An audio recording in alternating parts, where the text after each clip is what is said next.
Mesdames et messieurs, bonsoir. Très heureux de vous retrouver sur les antennes de télé et sur les ondes de la radio OCFM. Bienvenue à votre décryptage, le décryptage de la semaine avec notre consultant politique Agapit Napoléon Maforican. Bonsoir. Bonsoir Omiad, bonsoir à tous nos téléspectateurs. Vous êtes par ailleurs expert électoral. Nous parlerons justement du processus électoral avec dès l'entame, nous parlerons de la fin de la conférence nationale. La conférence nationale, vous vous souvenez, du 19 au 28 février 1990 a eu lieu donc la conférence nationale qui est revenue sur l'échiquier, sur l'actualité, bien évidemment, avec quelques sorties également. Nous commençons par nos plateaux, bien évidemment. La conférence nationale était au cœur donc des échanges entre Philippe Nkpati et Angèle Tobola. Et justement, Philippe Nkpati qui parle des mutations que nous avons connues quand même dans notre univers politique. Aujourd'hui, on parle de la réforme du système partisan avec quelques insuffisances notées par l'invité. L'invité Agapit Napoléon Maforican, l'invité trouve véritablement qu'après donc ces mutations connues, qu'on aurait à une période transitoire pour quand même permettre à tous les acteurs politiques de s'entendre sur les modalités de la réforme du système partisan. Non, c'est pas aujourd'hui qu'il faut aller à une période transitoire. On a déjà fait tellement de transitions. Il y a une très longue transition. Ce qui a raté, c'était l'après-conférence nationale. Parce que, c'est pour ça que je tiens ferme à répéter qu'il n'y a jamais eu un consensus. Il y a eu un compromis et il y a eu la victoire des plus forts. La victoire d'un groupe face à un autre. Et du coup, à la fin de la conférence nationale, le groupe victorieux, c'est-à-dire ceux qui ont fait le présidium de la conférence nationale et ont constitué le Haut Conseil de la République en isolant Mathieu Kérékou, ont voulu mettre en place leur système autour du président Nicéphore Soglo. Et donc, ils ne sont pas dans la logique d'une transition. Or, Mathieu Kérékou préconisait plutôt une phase transitoire. Donc, lui ne voudrait pas qu'un an après, il y ait élection. Il voudrait qu'on expérimente cette vie-là, ce nouveau modèle sur 2 ou 3 ans. Mais les gens étaient pressés de l'éjecter. Et donc, il y a eu l'éjection. Donc, lorsque, 30 ans après, on regarde les péripéties, c'est que nous sommes restés constamment dans la négation de ce que nous appelons le consensus. Il n'y en a jamais eu, il n'y en a pas eu. Il y a toujours eu ces rivalités des groupes qui sont au pouvoir, qui veulent vous tirer vers le bas, et des crises permanentes, des crises constantes des élections. Des jamais élections acceptées, tous les résultats sont acceptés. Du fait que 2 ans après, 2 ou 3 ans après, en dehors des élections législatives et de l'élection présidentielle, donc référendum, et de 90, élection législative de février 91, élection présidentielle de mars 91, en dehors de ça, la suspicion était telle qu'on a dû inventer une Sénat, une commission électorale nationale autonome pour aller aux autres élections. On ne croyait même pas au système régalien d'organisation des élections. Déjà, donc si transition il devrait y avoir, on aurait dû l'avoir depuis 90. Si transition il devait y avoir, la conférence nationale avait été convoquée pour un but conjoncturel. Il y avait banqueroute. Ce n'était pas la volonté du peuple d'aller aux États généraux. Il fallait parer au plus pressé, régler un problème d'urgence. Un gouvernement en banqueroute, totalement en désarroi, un programme d'ajustement en négociation, une fonction publique pléthorique, des caisses vides, il n'y avait rien d'autre à faire. Et donc, il n'y avait que le Mathieu Kérékou et son armée en face de ceux qui pourrait permettre de refistoler le système et de continuer. Ils ont imposé une souveraineté. Parce que l'ayant bloqué depuis l'extérieur. Exactement. Et donc, ils ont mis en place le dispositif.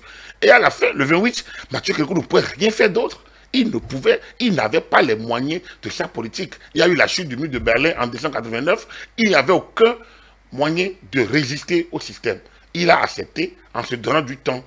Il ne pouvait rien faire. Il avait une armée. Mais il n'a pas les moyens. Alors, même s'il déclenche la ligne devant l'armée de Thierry, il va trouver l'argent pour assumer. Il ne pourrait pas. Donc, il y a eu toute cette conjonction de situations qui a fait qu'il a accepté qu'il n'y a pas un va-t-en-guerre, mais il n'aimait pas encore tous ces gens-là qui sont venus râler, totalement râlant, criant, vociférant, et il a dit d'ailleurs à la clôture hein, en saluant seulement l'esprit de Monseigneur de Souza. Mais en dehors de ça, il regardait mal ces intellectuels qui qualifiaient de tarés, de dépaysés, venus crier alors qu'ils les connaissaient avec des échecs successifs des régimes précédents. Alors, cela dit, Mathieu Kérékou a été éjecté du pouvoir en 1991, mais Moustapha Soglo n'a pas mis en place le système de transition. Dans la constitution de 90, on a mis des choses qui n'avaient jamais été discutées à la conférence nationale. La limitation d'âge, le régime présidentiel, ça n'avait pas été discuté. C'est vrai, le régime présidentiel permet de stabiliser. Mais ça rend le chef de l'État un monarque. C'était un choix. Alors quand 30 ans après, les gens s'en plaignent, ils disent, mais vous ne devez pas vous en plaindre. On a fait un choix. Il ne fallait pas que le gouvernement chute. On peut quand même, on a fait un choix, mais quelques années après, on se rend compte que le choix n'est pas bon. On peut s'en plaindre, Agapit Napoléon. Non, on ne s'en plaint pas. On corrige. On a refusé de corriger. Au Niger, au Togo, au Congo, les Lissouba, et Mahaman Ousmane, et qui encore, ils ont subi la loi des régimes semi-présidentiels, des régimes de type français. Et donc, nous, notre système était bon. Le type présidentiel du régime était bon. La limitation d'âge a laissé des frustrations au niveau des anciens présidents de la République. Mais on est allé en force. Moustapha Soglo a pris le pouvoir en 1991 dans des conditions difficiles, mais déjà à affronter déjà la classe politique qui, tout en se regroupant pour lui donner le pouvoir, a s'est regroupé maintenant pour lui créer maintenant aussi comment on appelle, créer donc le contrepoids pour qu'ils composent avec eux. On est rentré dans les jeux de départ. Et déjà en 1994, Moustapha Soglo devrait prendre des ordonnances. En 1993, Moustapha Soglo devrait être contraint d'installer la Cour constitutionnelle. Lui-même n'en voulait plus. C'est-à-dire que les institutions même créées par la Constitution n'ont pu être installées à temps parce qu'on a eu peur de les installer. Donc, qui va faire la transition? C'est justement là, quand on me dit consensus, il n'y a aucun consensus. Il y a eu ruse successive. Il y a eu rouerie, comme pour paraphraser Pierre Chaud. Il y a eu béninoiserie, pour utiliser l'expression de Robert Dessous. C'est ça le problème. Il n'y a jamais eu une volonté d'harmoniser et de rectifier le système. Il y a une volonté de s'imposer par la ruse. Depuis 1991, Moustapha Soglo a gouverné avec un système de ruse où les gens disent, bon, les autres ont déjà fait leur temps, nous-mêmes on doit faire notre temps. Et peut-être un peu d'arrogance autour de lui, autour de son système. Et ça a frustré la classe politique. Ça a braqué l'Assemblée nationale au gouvernement. Des crises à ne pas en finir. Des situations ubuesques à la gestion du pouvoir. Une contestation des institutions comme la Cour constitutionnelle. Des personnalités totalement, disons, raillées, non respectées par leur statut. Et une situation que, finalement, on a fait les frais en 1995-1996. Donc, quand on regarde qui va faire la transition, quand la transition a été faite, on peut le dire, en 1996, quand les mêmes qui ont chassé Kérékou sont allés le supplier pour le faire revenir, c'est ça. C'était déjà une transition. C'était déjà une transition. Mais 10 ans d'immobilisme, parce que Kérékou a dit, moi, je ne toucherai à rien. C'est pour moi qu'ils ont créé tout ça. Moi, je vais leur laisser leur système. Donc, on a passé 10 ans d'immobilisme. Mais pendant les 10 ans, n'oubliez pas qu'il y a eu l'Express, il y a eu le système UBF, Union pour le Bénin du Futur, qui était une sorte de regroupement. Pendant ces 10 ans, nous avons la trame de ce que nous avons aujourd'hui, qu'on aurait dû avoir avec l'UP et le BR. C'est-à-dire la dominance à Moussou d'un côté, la dominance à Mbedi de l'autre. Autour de Kérékou en 1996, il y avait ça. Les deux pôles autour de Kérékou, c'était à Moussou et Mbedi. 25 ans après, 26 ans après, on retrouve les mêmes pôles. C'est Mbedi qui a mal joué en n'attrapant pas la balle BR. Sinon, on aurait eu... Sinon, au début, il y avait déjà des discussions. Vous comprenez, non? Non, on a tout lâché à Mbedi. Le président de Talon a tout laissé à Mbedi. Il aurait pu avoir son BR avec son arc-en-ciel, avec son histoire du PND, quelque part. Et bon, donc, il faisait la transition entre cette dominance dans l'Ouémé et Plateau, peut-être un peu, et le relais avec des régions plus centre, collines et nord. Et ça aurait pu faire un bon parti national. Mais bon, il n'a pas saisi la chance. Donc, Kérékou était une transition. Mais transition, c'est quoi? On n'a rien touché fondamentalement à la superstructure. Après, on a dit, touche pas à ma constitution. Parce qu'on a commencé par sous-salut Kérékou de vouloir se maintenir. Et c'est là. Donc, aucun débat de fond. Sauf que il y a eu la conférence économique nationale. Parce qu'Albert Voyer, avec son activisme, a estimé que à la conférence nationale, on n'a parlé que des aspects politiques. Et qu'il fallait aller à la conférence. On devait retourner à une conférence politique. On ne l'a pas fait. Pour repréciser. Est-ce que ce ne serait pas trop tôt si on retournait, quand on sait que dès le départ, on peut connaître quelques difficultés, et après, on va prendre le pli? C'était des difficultés de fond. C'était pas des difficultés, c'était des difficultés de fond. Le système lui-même n'était pas accepté. Attends, on avait les lois électorales étaient votées toujours à la veille des élections. Il n'y avait rien, il n'y avait aucun socle sur lequel on s'entend. Comme aujourd'hui d'ailleurs. Ce qui se passe depuis 2016, c'est quoi? Regardez l'opposition aujourd'hui. Sur quel socle elle s'oppose à quoi? Quand vous les écoutez, qui parle de dialogue, quand Boni il parle aujourd'hui de dialogue, alors qu'il y a 10 ans, il refusait le même dialogue. C'est ça le problème. Il y a 10 ans, il refusait le même dialogue. Il disait, j'ai gagné proprement. Ils n'ont qu'à venir me dire. Il disait ça. Et opportunément d'ailleurs. Mais l'entendre après parler du dialogue, il dit, mais attends, c'est la même personne qui fait ça ou quoi? Mais qu'est-ce que nous voulons? Peut-être qu'il n'a plus la même lecture aujourd'hui. Non, il n'est plus aux mêmes positions aujourd'hui. Donc c'est une question de position. C'est une question de position, d'opportunisme, de ruse. Je vous l'ai dit ça. Donc, on n'a pas compris que notre système, il ne s'agit pas de créer démocratie pour que ça marche. Il faut s'entendre sur un minimum. Ce minimum, on ne l'a jamais fait. Tout le monde veut qu'on finance, qu'on réduise les partis politiques. Mais ils ont toujours préféré les systèmes d'alliance. Ils n'ont jamais voulu des systèmes de partis unitaires. Moi, j'ai fait le regroupement au niveau des associations professionnelles des médias. Je sais ce qu'on peut laisser en termes de poids, de plumes, en termes d'aura, en termes de personnalité. Personne ne veut. Quand nous étions près de 12 associations des professionnels des médias, près de 8 des patrons de presse, qu'il fallait regrouper en 2002-2003. Je sais, j'ai laissé suffisamment de plumes en le faisant. Plume en tant que chose. Parce qu'en réalité, il y avait des présidents de telle association, il y avait tellement. Et tout le monde se partageait les petites aides de l'État à la presse. Quelques opportunités. Voilà. Et là, tout le monde on se regroupe. Exactement. Tout le monde se partageait les petites aides de l'État à la presse. Et tout le monde était président de quelque chose. On est allé aux États généraux, j'ai regroupé les gens. Alors, formons des ensembles plus solides. Ça n'a pas été facile. Tout le monde, tu dois faire 1000 réunions par jour. Tu dois faire des compromis. Pendant dans ton propre camp, on te soupçonne de composer avec l'ennemi. L'ennemi te soupçonne de vouloir le jouer. Et tu fais ça tout le temps, tout le temps. Tu es soupçonné dans ton propre camp. Et finalement, on a fait. On a fait. Et depuis 2004, nous l'avons regroupé. L'UPMB, c'est le fruit de ce travail. Le CNP à Bénin, c'est le fruit de ce travail. Donc, je connais comment c'est difficile d'aller. Et je pense que le président Talon a réussi. Parce que là, c'est à une échelle nationale, de partis nationaux, des personnalités tellement de différentes postures, aux intérêts totalement divergents, aux attentes multiples, aux militants ondoyants. Et vous ne pouvez pas vous en sortir. Le président a trouvé. Il voulait d'abord un parti. Après, bon, il a concédé le deuxième. Il a refusé un troisième. Alors le deuxième, il a tout concédé. Et puis après, celui qui devrait être le pôle abandonne. Il a fait avec. Il a fait avec. La conséquence, c'est que les gens ont cru que ça ne doit pas marcher. Et ont mis tous les blocages. S'il n'avait pas une personnalité forte, si ce n'est pas quelqu'un, un homme de courage, un homme d'idéal, un homme d'objectif, il ne serait pas arrivé. Et on n'est pas encore totalement arrivé.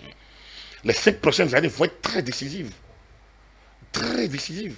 Moi, je vous parle toujours de transition. Bon, certains disent que, bon, ça marche pour le moment parce qu'il est là. Exactement. C'est pour ça que moi, je dis que nous sommes dans une phase transitoire.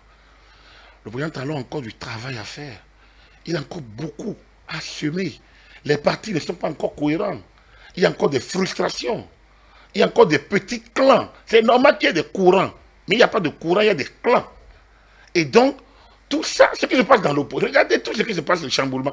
Rien que ce qui s'est passé lors des élections communales devrait vous montrer comment c'est difficile. Ou que ce soit FCBE, l'opposition, que ce soit UPBR, il n'y a pas eu cohérence. Il a fallu, dans les assemblées... La direction du parti désigne telle personne pour pouvoir briguer. Et puis il y a d'autres candidatures qui sont... Parce que ce n'est pas une affaire d'opposition de majorité, c'est une affaire de discipline de notre classe politique. On ne se fait pas confiance et on se... Aujourd'hui, le débat entre les courants, les associations, les mouvements et les partis, c'est la même chose. Les mouvements n'ont pas confiance aux partis. Les partis semblent timorés. C'est comme de lourds appareils pilonnés depuis le sommet par une gérontocratie. Peut-être qu'ils ne donnent pas forcément de liberté. Alors qu'un parti, c'est ça. Un parti, c'est une organisation. C'est une discipline. Mais ceux qui ne sont pas habitués s'offusquent de voir les partis évoluer de cette manière et donc préfèrent aller dans les mouvements. Les mouvements sont nécessaires. Les mouvements sont utiles. Les mouvements sont opportuns. Mais les mouvements ne sont pas déterminants. Il y a des moments, donc il faut frayer peut-être du chemin au mouvement, mais ce n'est pas à eux qu'il y a la parole. Maintenant, même le fier d'un parti, je peux créer un mouvement en restant dans la discipline du parti, en ne prenant pas des positions à l'encontre du parti, sauf si je suis influent tellement pour impulser une dynamique. Et lors des élections, est-ce que ce n'est pas trop risquant? C'est risqué quand tu as une base solide et ta vision est claire. Tu ne peux pas défier le chef du parti au cours d'une sortie. Tu ne peux pas critiquer les idéaux du parti. Mais tu peux porter ta voix, jouer ta petite musique à l'intérieur. On n'est pas encore arrivé peut-être à cette maturité, mais on le voit dans les grandes démocraties. Je pense que c'est au sein des partis que déjà, pour éviter les mouvements trop obstructifs, qu'il faut ouvrir l'histoire des courants, mais pas que des courants régionalistes, mais des courants d'idées. Je pense que c'est peut-être l'autre phase pour libérer quelques ardeurs, pour lâcher un peu. Et donc ces aspects sont à intégrer dans la réforme du système parti? Non, la réforme est déjà là, c'est à l'interne, au niveau de la gouvernance des partis. Ça, la réforme est déjà réussie. Pour moi, qu'on ait 20 partis, qu'on ait 50 partis, la réforme est réussie. Vous savez pourquoi la réforme est réussie? Non. Parce que lors des élections, le tamis se fera. Le tamis se fera. Comme nous avons vu donc à l'issue du verdict de la Sénat et de la Cour constitutionnelle, il y a également tout de même, je voudrais vous relancer, Agapit Napoléon Maforicain, par rapport à cette attente non comblée de notre invité sur l'entretien, qui estime que la réforme du système partisan aura quand même permis de mettre fin en réalité à la transhumance, mais ce qu'il ne constate pas encore. Oui, il ne peut pas le constater parce que c'est trop tôt. C'est trop tôt, c'est trop tôt. Parce que ce qu'on n'a pas pu faire en 30 ans, on l'a démarré. Regardez aujourd'hui ce qui se passe. Les gens ne voient pas le grand bond qu'on a fait dans un parti politique. Vous voyez Bruno Amoussou avec le PSD. Bruno Amoussou est énormissime. C'est vrai que s'il était avec son PSD, il n'était plus candidat à rien. Peut-être qu'il aurait été l'homme de lui-même. Mais c'est un monument. Mais à côté de lui, vous avez qui? Il dit qu'il est un vieux militant qui a refusé d'entrer au gouvernement de Soglo. Vous voyez qui? Mbaturé Nago, qui a fait 8 ans, 2 ans d'affilée de président de l'Assemblée nationale. Vous voyez qui? Pascal Irénée Koupaki. Avec la nouvelle conscience, j'ai été quand même un peu dans les alentours de cette affaire, une organisation parfaite, l'idéal même de parti politique, comme la nouvelle conscience. Alors, vous voyez qui? Les MAP, le Malaza Zéwito. De jeunes étudiants déjà organisés depuis l'université, une formation militante, des idéaux connus déjà dès la jeunesse, dès la vie universitaire et portés pendant des années. Et vous avez assez d'expérience. Et j'ai pris simplement la tête. Mais il y en a encore plein. La jeune génération. Vous avez Abraham Zinoroué avec l'expérience RB. Donc, quand vous prenez tout ça, mais vous avez une somme d'expérience. Vous ne pouvez pas leur demander que toute la musique prenne en même temps. Je ne parle pas du BR, je préfère rester à l'UP qui me paraît le meilleur modèle aujourd'hui d'organisation, même si on peut trouver des choses à redire. Mais quand vous regardez, pourquoi vous voulez que les gens, il y en a qui sont à l'étroit. C'est normal qu'ils sont à l'étroit. Parce qu'il y a des jeunes qui sont plus porteurs d'idéaux, de perspectives. Et certains se disent, mais pourquoi les vieux là sont toujours là? Exactement, on se pose la question, ils sont, et je crois que Diarra Moussa en a parlé, voilà, depuis 30 ans, ils sont quand même là. Mais on ne jette personne dehors. Vous ne pouvez, depuis 30 ans, lui-même Diarra, dans 30 ans, tant qu'il est en bonne santé, en vie, il va toujours vouloir militer. On ne jette personne dehors. La vie s'occupe de chacun. Tant que tu es en force et en forme, tu es militant, tu continues. On ne peut faire que ce qu'on sait faire.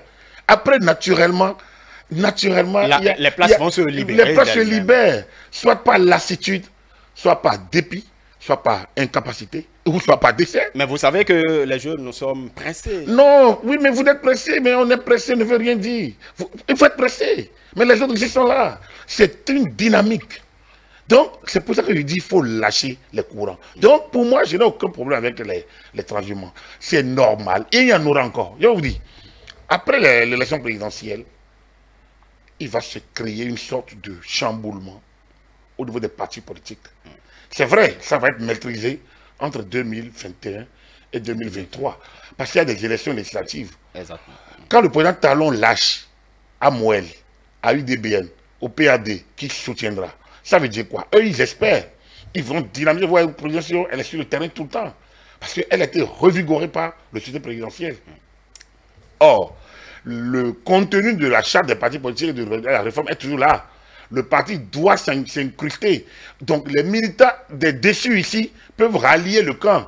Il va se jouer des mercato, ce qu'on appelle le mercato, c'est-à-dire des recrutements politiques d'un parti vers un autre. Parce que le gars veut se positionner dans sa région.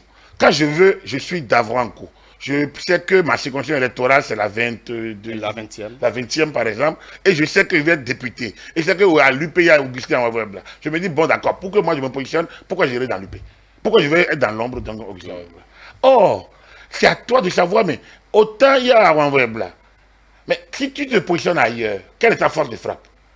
Parce que c'est une circonscription électorale globale. C'est pas une commune.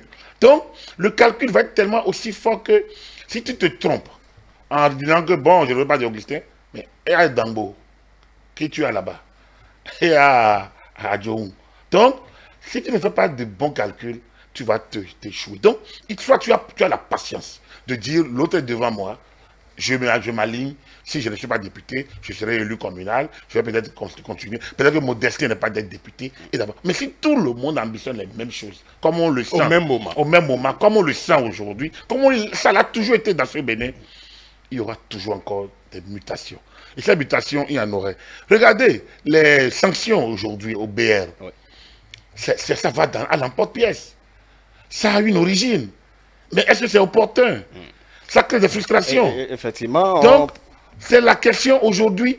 Mais et si on ne l'avait pas sanctionné, si on ne sanctionne pas, est-ce qu'on ne laisse pas la porte ouverte au désordre? Donc, voilà des questions qui sont là, latentes, et qui vont revenir après l'élection présidentielle, quand tout ça va se calmer. Que faisons-nous des membres d'un parti politique, par exemple, qui avaient adhéré au parti et qui démissionnent du jour au lendemain et qui vont dans un autre parti? Quelle lecture nous devrions avoir de cette réforme du système partisan quand on voit ça? Non, oui, c'est ça que dit le professeur, enfin, l'invité, le doyen Philippe Paty. Je pense qu'il est précis, c'est des idéalistes, hein, c'est des gens qui croient en... Il n'est pas seul, hein, je connais beaucoup de sa génération qui sont un peu déçus, mais non, ils ne doivent pas être déçus. Je pense que nous ouvrons une nouvelle page. Ça peut durer 20 ans. Il ne faut pas que nous rêvions, que nous pensions que ça va se faire de notre temps. Il faut lancer. Et le courage de Patrice Talon, c'est de lancer. Le courage des autres, de Amoussou, de Koupaki, je ne sais pas, et de l'autre côté, des habités et autres, c'est d'y croire. Mais il ne faut pas qu'ils lâchent. Et la nouvelle génération va suivre. Ceux qui sont dans les mouvements, quand les partis vont les rassurer, leur permettre de créer des courants, de les animer, quand il n'y aura plus d'autres sources de financement ailleurs pour les faire vivre, quand c'est le système partisan qui vous permet d'accéder au fond de la responsabilité de manière cohérente, tout ça va se tasser progressivement. Quand le choix, la sélection naturelle se fera lors des élections et que certains partis vont disparaître d'eux-mêmes, ça va se faire. Quand au niveau du financement public, naturellement, c'est ceux qui sont, et ceux qui ont des militants, ceux qui ont des élus, qui en gagnent. Quand au niveau du parrainage, on maintient le système, et ceux qui ont des élus, maires et députés, qui acceptent, la sélection va se faire naturellement. Donc, on n'est qu'au début d'un nouveau challenge. Nous sommes pressés. Ça ne dure que 2 ans. C'est déjà beaucoup. C'est fort. C'est d'autant plus fort que, regardez, ce n'est plus affaire de 2 partis de talent. Hein. Le MPL, est-ce que c'est un parti de talent? C'est justement la question que je voudrais vous faire. Le MPL aujourd'hui est une réalité et a sanctionné et il y a des démissions en bloc. Ça veut dire quoi? Ils connaissent les mêmes problèmes que les partis de talent. Alors qu'ils ne sont pas au pouvoir. Oui, un instant. Le FCBE, on dit que c'est parti de talent. Et ces partis de talent, les types, ils ont leurs problèmes à l'interne. Ils ont c'est peut-être la meilleure organisation aujourd'hui. Parce qu'ils n'ont pas, un gourou, ils n'ont plus un leader naturel derrière. Ils ont des leaders. Ils ont des pôles de leaders. Et ça, c'est un parti qui peut faire mal s'il traverse les zones de turbulence. Mais eux aussi ont eu leur zone de turbulence. Ils ont renvoyé, ils ont suspendu. Ils ont connu des situations délicates. Quand vous prenez les démocrates, ceux qui donnent des leçons, mais regardez ce qui se passe. C'est un chamboulement. Il parle d'inclusivité, mais aucune inclusivité à l'interne. C'est un désordre absolu. C'est une sorte de clanisation à l'interne. C'est tout sauf un fonctionnement cohérent d'un parti politique. Et pourtant, quand vous entendez le leader, le guide Boniaï parler, même dans son texte à l'Union africaine, il parle de la gouvernance électorale. Mais si déjà au sein du parti, il ne peut pas avoir une gouvernance interne, lucide, tout comme il y en avait eu il y a 5 ans. Les yeux sont portés sur la gouvernance nationale. Non. C'est pour ça qu'on dit que le système, la réforme est une réussite. Parce que Yaïboni, mise en minorité au SCBE, a démissionné. Yaïboni, mise en minorité aujourd'hui dans les démocrates, il s'en prend à l'Union africaine. Il faisait s'accrocher. Non, mais si tu n'arrives pas à créer la cohésion dans ton propre parti, à l'interne, tu as échoué dans le premier parti. Tu crées un autre, tu échoues encore. Les mêmes causes produisant les mêmes effets. Bon, est-ce que ce n'est pas trop tôt de proclamer l'échec du parti? C'est un échec. Regardez. Oui. Ce qui s'est passé en 2016, on peut réécrire l'histoire. J'étais là. J'ai suivi. En 2016, les gens se sont tués. Abiola a eu le courage de bouder un peu. Il s'est rangé, mais il ne s'est pas mouillé pour Zissou. Et Kouché a fait contre mauvaise fortune bon cœur. Il a fait le plein pour Zissou. Mais après. Le problème est qu'à l'interne, il y a eu des primaires et après on a imposé Zissou. C'est ça, on a frustré des militants. Personne ne sait où allait le chef. Zissou, très bon monsieur. Mais après, est-ce qu'il incarnait l'unanimité au sein de FCBE? C'est non. Certains sont allés vers Adjavon parce que le chef leur avait dit d'aller explorer du côté d'Adjavon. Et en ce temps, il choisit Zissou. C'est ce qui s'est passé il y a 5 ans. Il y a eu beaucoup de frustration. On est passé. Patrice Talon est arrivé. Ils ont voulu faire de la résistance. Les réformes, ça a marché. Mais dès la mise en œuvre, ils ont vu que... Alors, c'est Yahi qui a dit aux gens de ne pas continuer à aller au bout Vous voulez parler de comité paritaire pour les lois dérogatoires. Alors, conclusion, ils sont pas allés aux élections. Il a frustré dans son propre camp des gens qui ont des fiefs, qui ont déjà fait du travail et qui devraient être élus députés, ne sont pas allés aux élections parce que le chef n'a pas voulu qu'ils y aillent. Ils étaient frustrés. Certains sont allés au bout quand il y a eu dialogue politique. Ils sont allés faire pour dire non, on ne va pas continuer à faire ça. Ils sont allés se mettre à jour pour avoir le récépissé. On dit qu'ils sont des traîtres. Au lieu d'accueillir, de fédérer, on les a d'abord injuriés, on les a fait injurier. Et après, on tente quelque chose, un pas, je prends pas. Ou après, bon, les types qui sont tenaces, on démissionne. Mais quand tu as démissionné et que vous avez créé quelque chose comme parti, quand même, montrez au minimum que vous pouvez au moins aller à une élection de manière cohérente. Mais si vous êtes incapable d'avoir un candidat encore à l'interne, vous organisez des primaires et vous avez déjà un candidat que vous avez de côté qui peut faire des contacts, qui peut recevoir des gens pour le parrainage. Au même moment, vous refusez la même chose à d'autres. Vous créez des frustrations à l'interne. Vous pensez qu'un parti politique peut tourner comme ça? Les démocrates, je pense que les meilleurs représentants des démocrates aujourd'hui, c'est ceux qui sont candidats.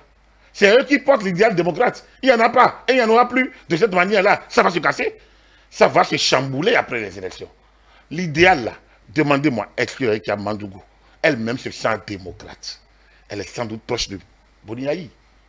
Mais elle dit fièrement qu'elle est démocrate. Et vous voyez même sur ses affiches. Mais bien sûr. Sur ses affiches, vous voyez le logo bien du sûr, parti. Elle a critiqué le choix de Zissou il y a 5 ans. Il faut qu'elle soit cohérente. Elle n'était pas d'accord avec la manière dont Zissou est venu il y a 5 ans. Alors, elle-même devrait être cohérente. La manière dont elle a débarqué n'est pas cohérente, n'est pas normale. Ça crée un problème. Et donc, du coup, ça montre que ce n'est pas encore un parti. Donc, la réforme de ces partisans, là où je dis ça marche. On peut comprendre quelques fluctuations que nous avons. Exactement. Donc, tout ça peut se remettre en cause. Alors, comment vous pensez que le chef du désigné du parti postule devant un comité pour être candidat et qu'on ne le fait même pas vice-président. Comment vous voulez que le chef du parti donne une orientation? Si on nous donne parrainage, on refuse. Et qu'un candidat venu de nulle part, enfin débarqué, dise que moi j'ai déjà pris les contacts. Mais ça, c'est pas un parti. Donc du coup, entre la cacophonie aux démocrates et la rigueur exigeante ou le rigorisme du BR, lequel vous choisissez? Moi, je suis adepte de l'ordre. Je me retrouve plus à l'aise dans le rigorisme BR que dans la cacophonie ambiante, l'anarchie totale, le désordre clanique. On ne peut pas contrôler certaines personnes. Des démocrates. Donc, vous savez qu'il y a certaines personnalités qui sont... C'est difficile de les canaliser. Je suis d'accord avec vous. Mais le problème qui se pose, c'est que lorsque un parti se comporte comme les démocrates se comportent, quel militant vous avez?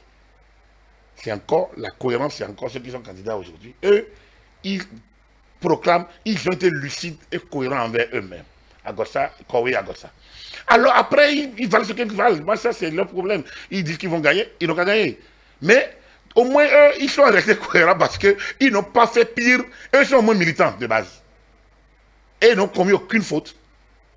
Ils sont allés même chercher parrainage. Et ils disent, le parti, on vous le donne.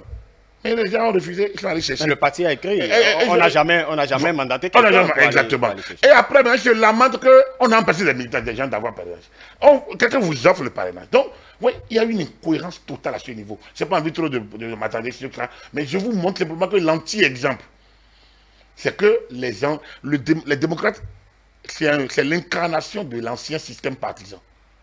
Parce que le président Yahi est là, et il n'a pas encore compris qu'il faille aller de l'avant et que lui-même il quitte cette affaire-là et qu'il se monte et qu'il monte d'un cran. Il n'a pas encore compris. C'est dommage. Maintenant, les autres partis étaient là. Moël Béné, Moël a connu des vicissitudes. Il est là. L'UDBN a connu des vicissitudes. Elle est là. Le PRD a connu. Il est là. Soutenant l'action du gouvernement. Parce qu'ils savent que c'est là leur voix. Après, est-ce qu'il faut se maintenir avec la dure réalité du terrain? C'est un autre problème. Je voulais parler de BR. Le BR sanctionne même un ministre au gouvernement.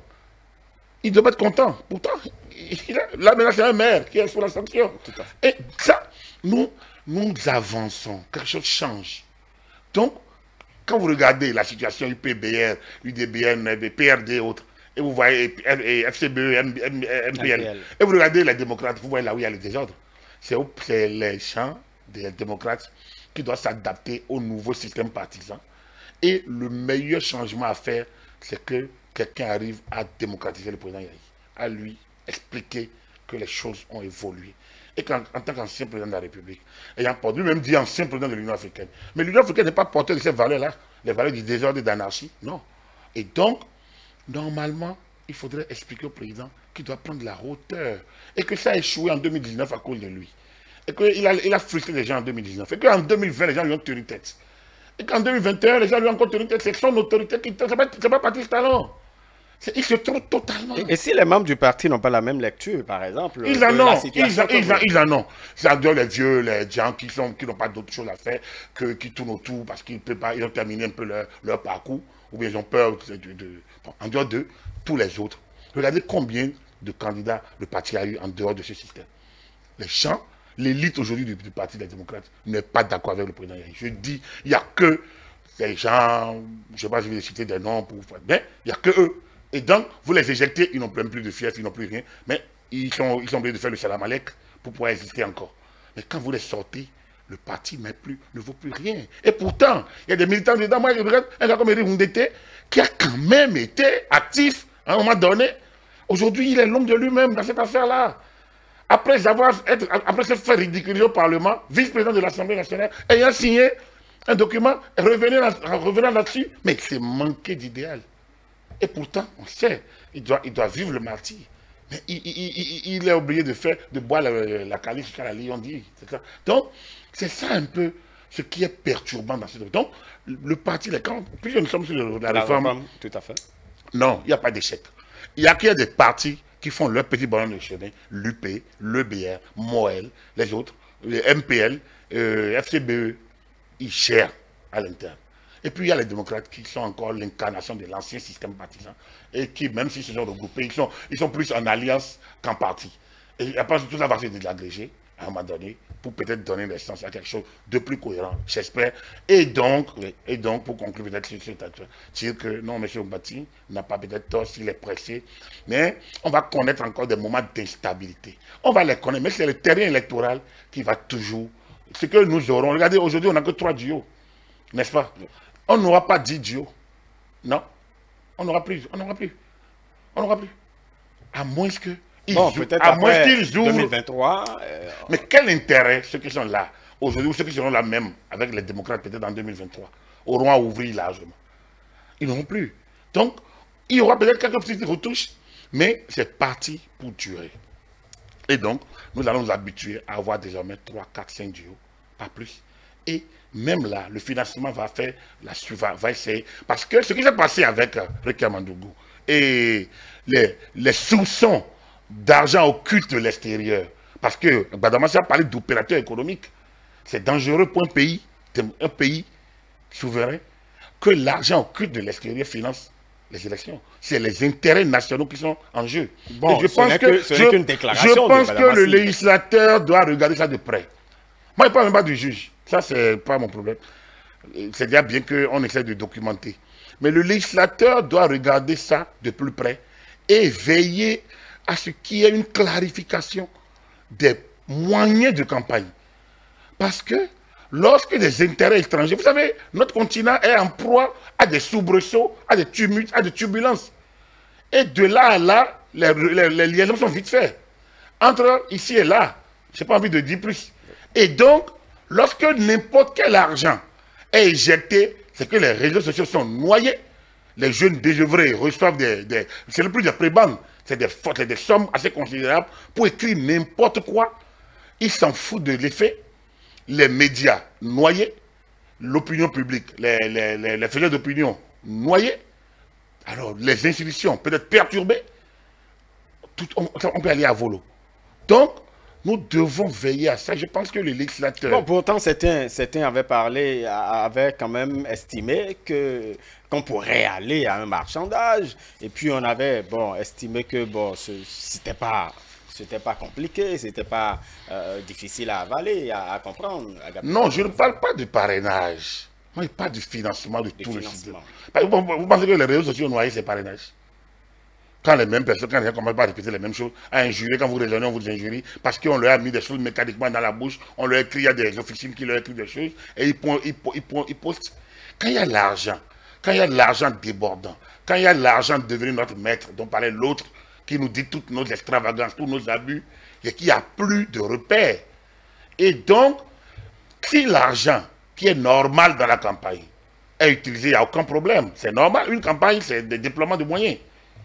Mais si l'argent... Bon, on a toujours été contre le vote censitaire. Non, il ne faut pas mélanger l'argent utilisé pour faire campagne et le vote.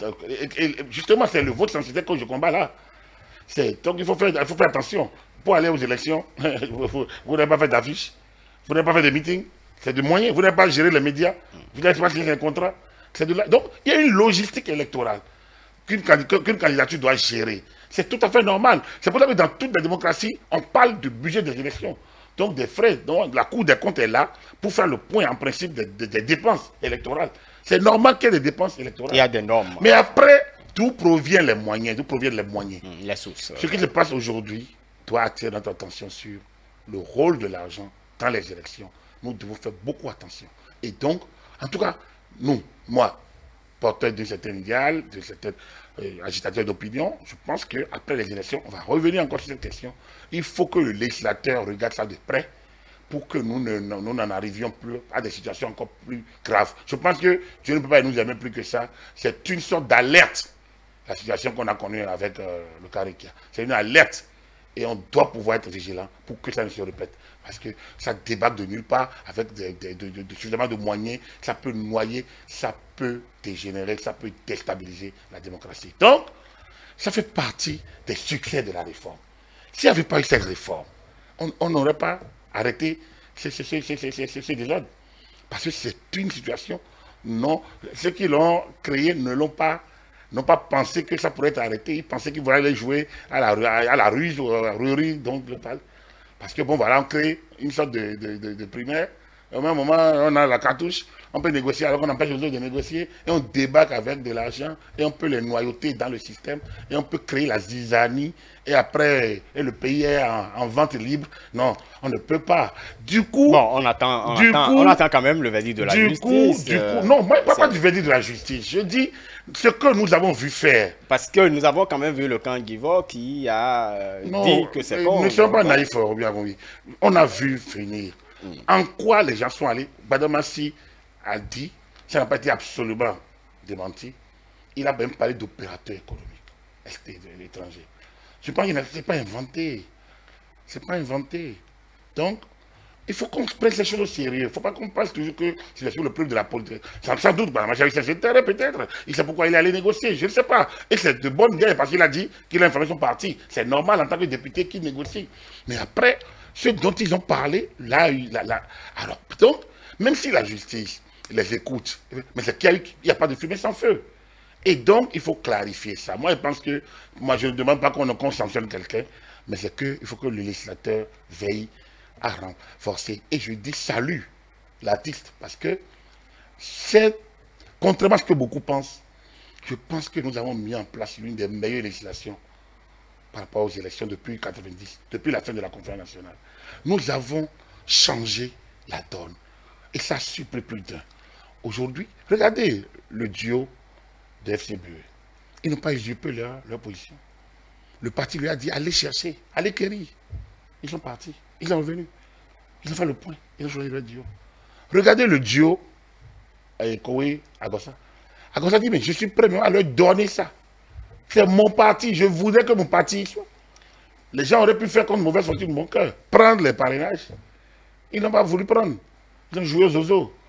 Et lui, il s'est retrouvé. Donc, ça montre la dynamique politique.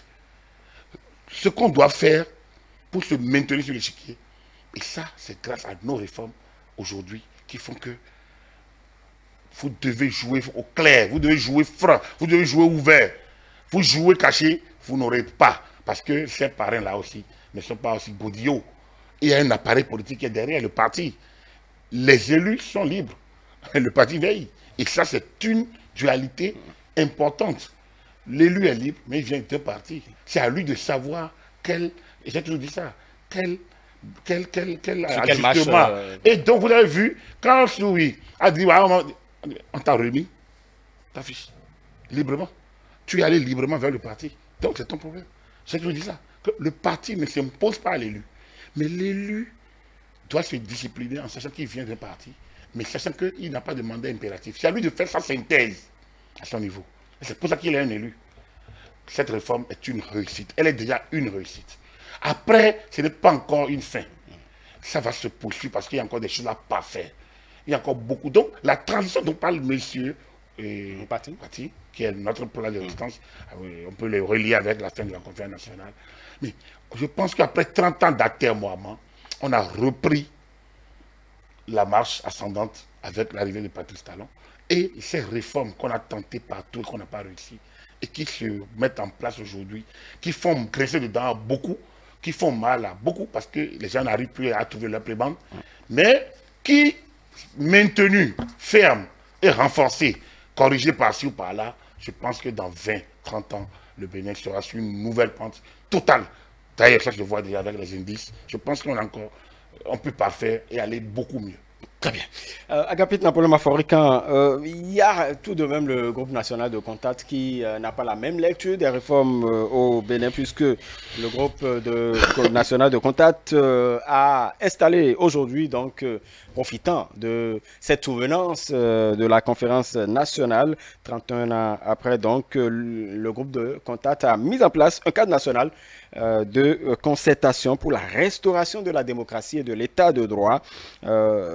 Voilà, le débat de ce que nous menons par presse interposée est plus partisan que patriotique. Et donc, nous devons penser à pouvoir relever ça. C'est un peu les propos de Rogatien Biaou, qui est le président du comité d'organisation. Nicéphore Dieudonné Soglo a participé à cela et trouve que c'est important aujourd'hui de restaurer la démocratie et l'état de droit. Agapit Napoléon Maforican. Je pense qu'on a commis l'erreur peut-être dans la Constitution de 1990 de ne pas caser les anciens présidents de la République. de ne pas les caser au Conseil constitutionnel, par exemple, au comité des sages. Donc, les obliger à la réserve. Hein, et leur trouver du boulot qui leur permet d'être déçus de la mêlée. Je pense qu'ils se fourvoient un peu trop. Et ils parlent beaucoup, parfois. On est en démocratie. Oui, c'est vrai. Mais ils ont vu faire, ils ont fait, ils ont vu, ils ont géré. Et quand on en a fait autant, le langage que vous devez avoir doit être mesuré, pesé. Les choses que vous devez poser doivent être... Parce que vous prenez les deux qui vivent encore aujourd'hui, et l'autre, le président Soglo et Boniaï. Mais leur mandat n'a pas été du tout facile. Je vous l'ai dit, sur Soglo, les 5 ans de Soglo, c'est catastrophique. 91, 96. Le tout n'est pas lié à lui, parce qu'on venait de finir la démocratie, tout le monde pensait que tout était possible. Mais il était aussi maladroit dans ses choix.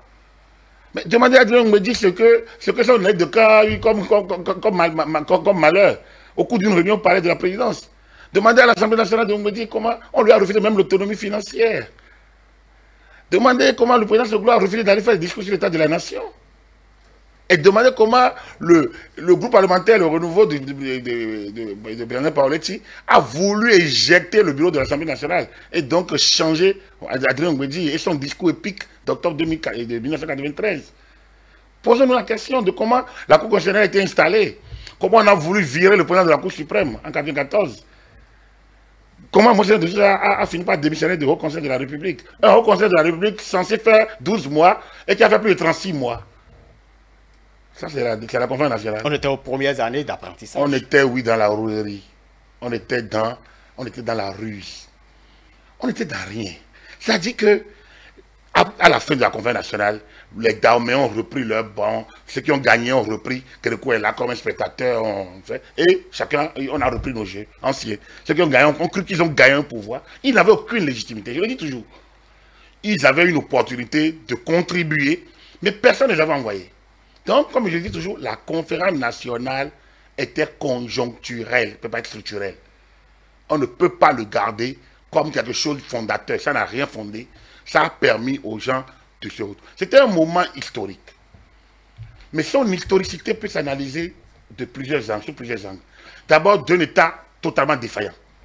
Est-ce que vous pensez qu'un État doit avoir le dos au mur avant de se parler? Non. Donc, du coup, on ne peut pas en faire un exemple. Ensuite, les rapports de force. C'est à qui mieux. La proclamation de la souveraineté était une sorte de coup d'État qui a succédé au coup d'État premier que Kérékou lui-même a effectué le 7 décembre en éjectant les membres du parti de la Révolution populaire du Bénin et en anéantissant la Constitution. Vous pensez qu'un État peut fonctionner comme ça? Et en fait, un État va finir par se confier à une personnalité, à l'aura individuelle. Non. On ne peut pas avoir d'hommes forts, on doit avoir des institutions fortes. La conférence nationale a réussi grâce à 2 personnalités, Mathieu Kérékou et surtout Monseigneur Gilbert de Sousa. Tout le reste, c'est nul. Il ne faut pas qu'on se leurre. Donc, on ne peut pas s'accrocher à ça. On a raté les occasions de remettre les choses à jour. La feuille de route d'Albert Tevoidja, voilà une rencontre qui n'a jamais eu de rapport. Je le dis toujours. Ça n'a jamais de rapport. Il n'y a pas un rapport général de la conférence nationale. Il n'y en a pas. Chacun a son rapport général. Chacun a son contenu de la conférence. On a fait confiance à Albert Tevoidja. Il a fait une feuille de route. Il n'a pas fait de rapport. Réécoutez son discours. C'est une feuille de route. C'est lui. C'est son choix à lui. Mais c'est encore d'actualité. Et comme Albert Tevoidja est très religieux, très habile dans la manipulation du langage, toutes les phrases qui sortaient avaient un contenu comme un projet de société. Et même la dernière, au travail les amis, nous avons vécu la fatalité. Mais c'est dense. Si chacun devrait aller au travail, si chacun devrait se mettre au travail, on aurait vécu effectivement la fatalité. Et depuis 2016, on se rend compte qu'on peut vaincre la fatalité de la corruption, la fatalité de la paresse administrative, la fatalité du désordre politique. C'est maîtrisé. Ils ne sont pas encore réglés totalement. C'est un individu qui est porteur. Si le peuple lui-même entièrement, si l'élite était porteur de ça, on n'aurait plus avoir des résultats. Donc, ceux qui disent je l'ai installé, restauré, mais ils sont totalement en roue libre. Ils ne savent pas. C'est des anarchistes du système. C'est des gens qui se retrouvent sans boussole parce qu'ils ont vendu du vent et eux-mêmes représentent pas grand-chose dans le système. Et ils s'accrochent à un passé sans contenu, un passé d'anarchie et de désordre. Et ils pensent qu'ils vont le ressusciter. Ils ne peuvent plus le ressusciter. Ce passé est terminé. Je pense que s'ils ont envie de vivre encore de laisser quelques traces, il faut qu'ils s'accrochent à ce qui se passe depuis 2016. Mais moi, j'aurais pu dire depuis 2006, en fait, avec le changement. Mais bon, comme son maître même là de côté au fil du temps, donc il faut l'oublier et peut-être s'accrocher à ce qui se passe depuis 2016, parce que là, au moins, c'est cohérent et ça porte des fruits, ça porte des résultats. Il y a eu des échecs de 2006 à 2011. Il y a eu la refondation échouée. Mais tout ça fait partie des avancées. C'est-à-dire que sans ces échecs, peut-être qu'on n'aurait pas connu le renouveau sous Yahi et sous Talon. Donc, moi, j'attrape l'étape de 2006, à partir de 2006 en fait, en disant il y a eu la tentative du changement. Ça n'a pas fonctionné. Il y a quand même beaucoup de choses qui avaient été amorcées. En 2011, il y a une analyse bien faite. D'ailleurs, le projet de société renforcé, consolidé, l'a démontré que le changement ne peut pas se faire, ça ne peut pas se décréter. Il faut refonder il y a des valeurs éthiques, morales et spirituelles. Je suis totalement d'accord. C'est ce que le président Talon fait. Mais lui, il le fait. Il ne reprend plus le diagnostic. Il connaît déjà et il est venu avec déjà un certain nombre d'approches. C'est ce que... Donc, le camp Yahi, ces soutiens, ces partisans devraient être les premiers soutiens, normalement, de la réforme portée par le président Talon. Parce que, justement, c'était ce qui n'a pas marché en 2006-2011 que Talon a lancé. Avec les mêmes acteurs presque. Il n'a éjecté personne. Tous ceux qui ont voulu entrer dans la nouvelle donne sont entrés dans la nouvelle donne. Il n'y a pas eu un tri. C'est ouvert à tous. Et c'est là que ceux-là se trompent. Ceux qui parlent qu'ils veulent renforcer une démocratie. Il n'y a pas de démocratie sans développement. Un pays qui n'est pas développé ne peut jamais réussir une démocratie. Vous allez manger quoi? Vous allez vivre de quoi? Pour maîtriser le Covid-19 là, il faut être un gouvernement. Regardez tout ce qui se fait. Malgré les réformes, malgré les chamboulements, malgré tous les chantiers ouverts, il y a les chantiers infrastructurels, les chantiers sociaux. Qui a pu réussir ça? Il faut avoir de la poigne dans la gestion. Et c'est ça. Je pense que ce qui se dit, cette plateforme est une plateforme de négation du développement. Ils sont totalement ils sont en décalage. Et idée contre idée, moi je dis, j'aime bien les débats et j'aime l'affrontement d'idées. Et moi je dis, s'ils veulent, on peut encore débattre. Ils n'ont qu'à me mettre leur indicateur. Je vais sortir les miens. On va discuter. Ils vont nous dire qu'est-ce qu'ils veulent changer. De quelle démocratie ils parlent. La démocratie des grèves sans service minimum, de paralysie de l'école pendant 6 mois de 9. C'est ça la démocratie. La démocratie de débrayage des services administratifs, de dilapidation des ressources publiques. C'est ça la démocratie. La démocratie des élections toujours contestées. Des tests non jamais respectés au nom d'une compromission ou bien d'une paix forcée. C'est ça la démocratie. Mais ils se trompent. Et quand ils vont aller chercher des prébandés et ils échouent, ils rentrent en opposition et ne commencent pas à attaquer. C'est pas normal. Donc du coup, vous comprenez qu'on est en déphasage. Il faudrait qu'on le martèle pour que la nouvelle génération cesse d'être traînée dans cette maille parce qu'on leur sert du verbiage, on leur met un peu de prébande et puis bon voilà. Non, je pense que ce qui se fait aujourd'hui se fait pour eux.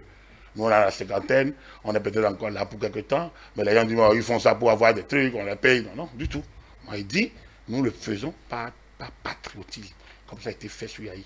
Je dis, mais il y en a peut-être qui se font payer pour le faire, il y en a qui le font par patriotisme. Voilà. Très bien. Merci à vous, Agapit Napoléon Maforican, consultant politique à ETLSP électoral par ailleurs. Mesdames et messieurs, merci de nous avoir suivis. Donc, c'est la fin de votre tribune, le décryptage de la semaine. On va se retrouver dimanche prochain pour Dimanche politique, votre grand programme sur ETL et sur la radio OCFM.